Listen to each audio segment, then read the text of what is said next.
Hamma joyda S26 Ultra sotib yotishibdi. S26 ni o'zini sotamiz zo'r chiqqan ekan. Ayniqsa hozir kunlik soatdi-yu, kissaga solganda qo'pol bo'lib osilib turmaydi-da, unaqa qicham telefon xohlaganlar uchun S26 ni o'zi yoqdi o'zimga ham. Nalichida bor, naqdga sotyapmiz. Telegram kanalimizga qo'yilgan 14 Pro ni rassrochkaga chiqib ketyapti. Keyin o'zlarini 15 Pro Max'larini olib qolib, ichidagi informatsiyalarni polni o'tkazib beryapmiz. 17 Pro Max qilib beryaptik. Xullas shunaqa oldi berdilar, qo'yatdik. Nima demoqchi edim? Keverasizlar.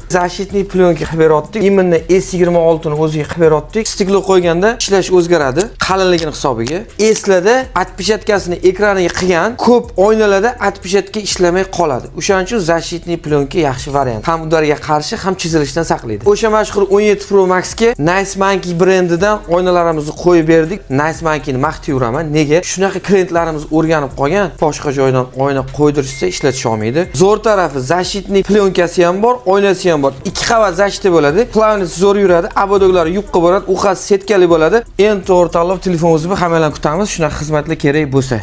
Menda bor mikrofon. Sog' bo'ling.